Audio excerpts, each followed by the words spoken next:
Iran ଆକ୍ରମଣ ଆରମ୍ଭ, ଏପଟେ କମିଗଲା ସୁନା ଓ ରୂପା ଦର।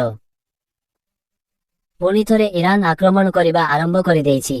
ଫଳରେ ମଧ୍ୟପ୍ରାଚ୍ୟରେ ଅସ୍ଥିରତା ଦେଖାଦେଇଛି। ଏପଟେ ଆକ୍ରମଣ ହେବା ମାତ୍ରେ ପୁଣି ଥରେ ସୁନା ଓ ରୂପା ଦର କମିଯାଇଛି। ମଙ୍ଗଳବାର ମେ 5 ତାରିଖ ସୁନା ଏବଂ ରୂପା ଦର ହ୍ରାସ ପାଇଛି। India bullion and jewellers association ଅନୁଯାୟୀ 24 କ୍ୟାରେଟ ସୁନାର 10 ଗ୍ରାମ ମୂଲ୍ୟ 543 ହ୍ରାସ ପାଇ 1.47 ଲକ୍ଷ ହୋଇଛି। ପୂର୍ବରୁ ଏହାର ମୂଲ୍ୟ 1.48 ଲକ୍ଷ ଥିଲା। ଏହି ସମୟରେ 1 କିଲୋଗ୍ରାମ ରୂପା ମୂଲ୍ୟ 618 ଟଙ୍କା ହ୍ରାସ ପାଇ 2.39 ଲକ୍ଷ ଟଙ୍କା ହୋଇଛି।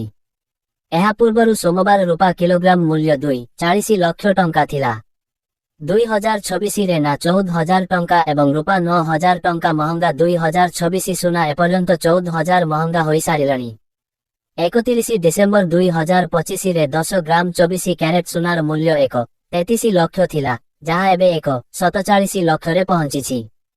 ସେହିପରି ଚଳିତ ବର୍ଷ ରୂପା 9,000 ମହଙ୍ଗା ହୋଇଛି। 31 ଡିସେମ୍ବର 2025ରେ ରୂପା କିଲୋଗ୍ରାମ ପିଛା 2.30 ଲକ୍ଷ ଥିଲା, ଯାହା ଏବେ 2.39 ଲକ୍ଷକୁ ବୃଦ୍ଧି ପାଇଛି।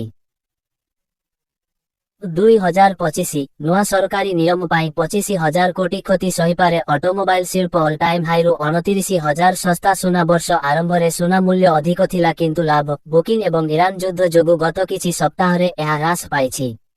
2025 ଡିସେମ୍ବର 31 ତାରିଖରେ 24 କ୍ୟାରେଟ ସୁନା ମୂଲ୍ୟ ଥିଲା 1.33 ଲକ୍ଷ ଟଙ୍କା।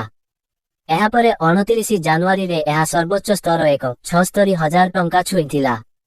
ହେଲେ ଇରାନ ଯୁଦ୍ଧ ପରେ ଏଥିରେ 29,000 ଟଙ୍କା ହ୍ରାସ ପାଇ 1.47 ଲକ୍ଷ ଟଙ୍କା ହୋଇଛି।